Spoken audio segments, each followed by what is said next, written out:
नमस्कार। आज मैं आप लोग के लिए 7वीं कक्षा से 9वें पाठ को लेकर आई हूँ, वर्षा बहार। ये लिखा हुआ है मुकुटधर पांडे जी द्वारा और इसके आज मैं भावार्थ को आप लोग को बताऊंगी। वर्षा बहार सबके मन को लुभा रही है, नभ में छटा अनूठी घनघोर छा रही है। यहाँ कवि का कहना है कि वर्षा ऋतु का वर्णन इस कविता में उन्होंने किया है और उनका कहना है कि जो वर्षा ऋतु है वो सबके मन को लुभा रही है, सबके मन को ललचा रही है। नभ में छटा अनूठी घनघोर छा रही है। आकाश में जो बादल है वो एक अनोखी छटा बना रहे हैं, अनोखी छटा दिखा रहे हैं। बिजली चमक रही है, बादल गरज रहे हैं, पानी बरस रहा है, झरने भी बह रहे हैं।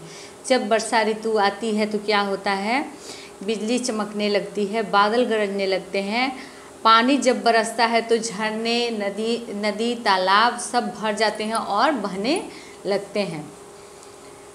चलती हवा है ठंडी, हिलती है डालियाँ, सब बागों में गीत सुंदर गाती है मालिनी। अब कहते हैं कि जब वर्षा ऋतु आता है, वर्षा जब आती है तो क्या होता है कि हवाएं जो है वो ठंडी चलने लगती हैं, डालियाँ सब हिलने लगती हैं और मालिनी जो है वो बगीचे में सुंदर गीत गाने लगती हैं।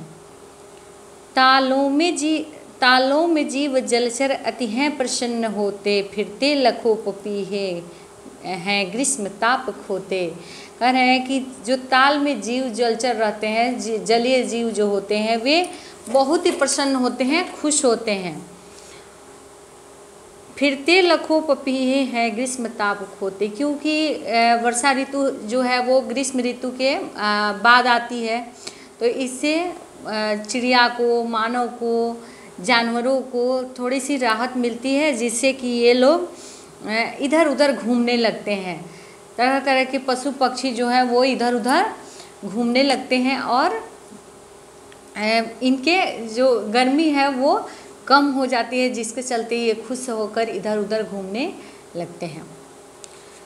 करते हैं नित्य वन में देखो ये मोर सारे, मेढक लुभा रहे हैं गाकर सुगीत प्यारे।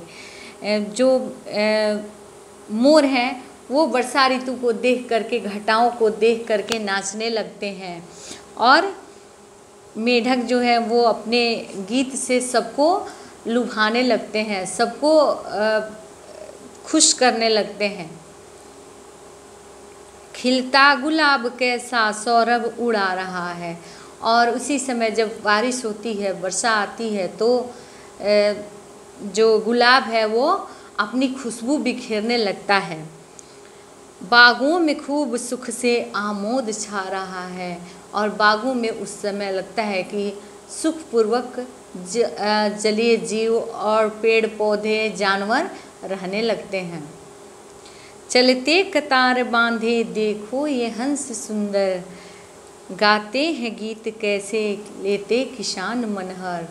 ये कहते हैं कि कतार में हंस जो है वो कतार बांध कर जाते जाते गीत गाते हैं जो किसानों के मन को हर लेते हैं।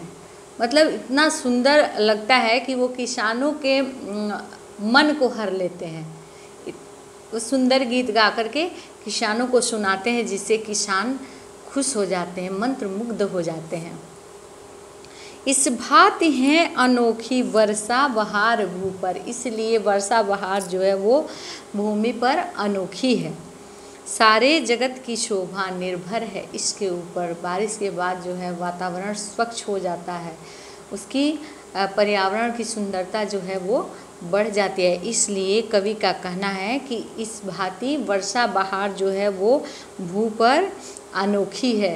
ये एक अनोखा वरदान है ईश्वर का, जिससे कि हमारे सारे जगत की सुंदरता वर्षा से बढ़ जाती है और इसी के ऊपर हमारे सारे जगत की शोभा है, क्योंकि बारिश से ही हमारे जीवन में हरियाली आती है, हमारा वातावरण स्वच्छ बनता है और हम लोग खुश रहते हैं। जीव, जलीय जीव, पेड़ पौधे, मानव सभी लोग वर्षा के कारण खुश रहते हैं। इसलिए वर्षा जो है वो हमारे भूमि के लिए वरदान है, अनोखी है, अनूठी है।